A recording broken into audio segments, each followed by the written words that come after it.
मोहम्मद शाह रंगीला अपने परदादा औरंगजेब आलमगीर के दौरे हुकूमत में ही 1702 में पैदा हुआ था। बादशाह औरंगजेब के जमाने में पैदा होने के बावजूद मोहम्मद शाह की जिंदगी बादशाह औरंगजेब की जिंदगी से किसी भी मामले में मेल नहीं खाता। दोस्तों, इस वीडियो में हम मोहम्मद शाह रंगीला के अय्यासियों और उसके रूलिंग पीरियड में दिल्ली के लूट के बारे में बताएंगे। अगर आपको वीडियो पसंद आए तो वीडियो को लाइक और चैनल को सब्सक्राइब कर देना। उसका पैदाइशी नाम रोशन अख्तर था। हालांकि 29 सितंबर 1719 को जब वो सिर्फ 17 साल के उम्र में सल्तनत मुगलिया के तख्त पर बैठा तो उसे अबू अल फतह नसीरुद्दीन रोशन मोहम्मद शाह का खिताब मिला। लेकिन खुद उसका तखल्लुस सदा रंगीला था। सो इतना लंबा नाम याद कौन रखता, इसलिए जनता ने दोनों को मिलाकर मोहम्मद शाह रंगीला कर दिया और आज तक वो दुनिया में इसी नाम से मशहूर है। इसने अपनी रूलिंग पीरियड का ज्यादातर हिस्सा ऐशो आराम में निकाला। दोस्तों, मोहम्मद शाह रंगीला कोई छोटा नाम नहीं है। इसके नाम से हर कोई वाकिफ है, लेकिन इसके किरदार या कहें कि इसके असल किरदार से बहुत कम ही लोग वाकिफ होंगे। क्योंकि जिस मोहम्मद शाह के दौरे हुकूमत में हिंदुस्तान के 300 साल का जमा धन एक ईरानी इन्वेडर लूट कर ले गया, उस मुगल बादशाह को सही से क्रिटिसाइज भी नहीं किया जाता। हालांकि उल्टा इसकी अय्यासियों को सिर्फ इस बात पर नजरअंदाज किया जाता है कि इसने अपने परदादा बादशाह औरंगजेब के जमाने में खत्म की गई नाच गाना वाले कल्चर को फिर से बहाल किया था। दोस्तों, मोहम्मद शाह रंगीला एक ऐश पसंद शख्स था जो नशे में धुत रहता था और वो एक ऐसा बादशाह था जो खुद कानून बनाता और खुद ही तोड़ देता था। वो इस लेवल का साइको था जो किसी भी शख्स को अचानक ऊंचे पद पर बैठा देता और अगले ही दिन उससे वो पद छीन भी लेता था। जब मन आता वजीर आजम यानी प्राइम मिनिस्टर को खड़े खड़े जेल भिजवा देता था। यह अचानक दरबार में नंगा आ जाता था और बाकी दरबारी भी इसके सम्मान में अपने कपड़े उतार देते थे। ये अचानक ये हुक्म देता कि कल सभी दरबार में औरतों के कपड़े पहन कर आएंगे और नाम लेके कुछ मिनिस्टर से बोलता कि तुम लोग पाँव में घुंघरू भी पहन के आओगे। अब चूंकि ये बादशाह का हुक्म होता था तो जाहिर है सबको मानना था। एक बार इसने ऐलान किया था कि जेल में बंद सभी कैदियों को रिहा कर दिया जाए और इतने ही कैदी फिर से जेल में बंद कर दिए जाए। इस पर सिपाही शहर के किसी भी बेगुनाह को पकड़ के जेल में ठूस दिए थे।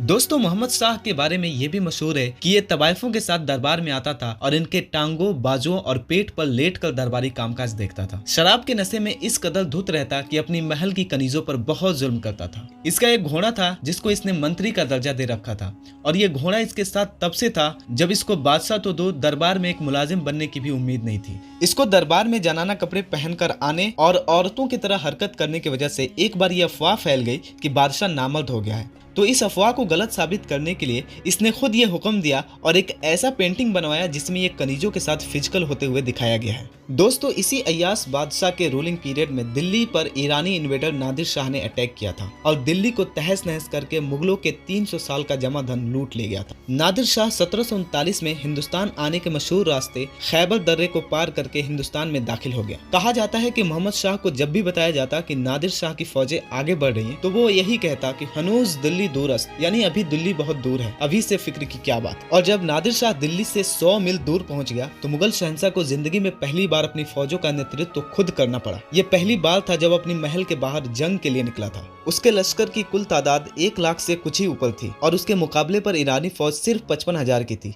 लेकिन कहाँ जंगों में पले नादिर शाह के लड़ाके और कहाँ हंसी खेल में धुत मुगल सिपाही। करनाल के मैदान का फैसला सिर्फ 3 घंटे में हो गया और नादिर शाह दिल्ली के फाते की हैसियत से शहर में दाखिल हुआ। अगले दिन बकरीद का दिन था। दिल्ली की मस्जिदों में नादिर शाह के नाम का खुतबा पढ़ा गया और टकसालों में उसके नाम के सिक्के ढाले जाने लगे। अभी चंद ही दिन गुजरे थे कि शहर में अफवाह फैल गई कि एक तवाइफ ने नादिर शाह को कत्ल कर दिया। इस पर दिल्ली के लोगों ने शह पाकर शहर में तैनात ईरानी सैनिकों को कत्ल करना शुरू कर दिया। इस पर नादिर शाह ने दिल्ली में कत्लेआम का हुक्म दिया और दिल्ली में इतने लोगों का कत्ल हुआ और इतना खून बहा कि नालियों के ऊपर से बहने लगा। लाहौरी दरवाजा, फैज बाजार, काबुली दरवाजा, अजमेरी दरवाजा, हौज काजी और जौहरी बाजार के घने इलाके लाशों से पट गए। अक्सर इतिहास के हवालों के मुताबिक उस दिन 30,000 दिल्ली वालों को तलवार के घाट उतार दिया गया। आखिरकार मोहम्मद शाह ने अपने प्रधानमंत्री को नादिर शाह के पास भेजा। कहा जाता है कि प्रधानमंत्री नंगे पांव और नंगे सिर नादिर शाह के सामने पेश हुआ और ये शेर पढ़ा, दीगर नमाजदा कसीताबा तेग नाज कशी मगर कह जिंदा कनी मुर्दा रा व बाज कशी। इसका मतलब है और कोई नहीं बचा जिसे तू अपनी तलवार से कत्ल करे सिवाय इसके कि मुर्दा को जिंदा करे और दोबारा कत्ल करे। इस पर कहीं जाकर नादिर शाह ने तलवार को म्यान में डाली और तब कहीं जाकर उसके सिपाहियों ने हाथ रोका। अब इसके बाद नादिर शाह शाही महल की ओर रुख किया। जहां मोहम्मद शाह रंगीले ने उसका पूरे गर्मजोशी से स्वागत किया। सबने देखा कि मोहम्मद शाह रंगीला नादिर शाह को अपने तख्त पर अपने साथ बैठा लिया। अब नादिर शाह ने मोहम्मद शाह से अपनी शर्तें मनवाना शुरू कर दी। मोहम्मद शाह ने अपना खानदानी और कीमती हीरा अपने पगड़ी में छुपा रखा था, जिसका नाम इस लम्हे के कुछ ही देर बाद नादिर शाह ने कोहिनूर रखा था और आज तक दुनिया उसे कोहिनूर के ही नाम से जानती है।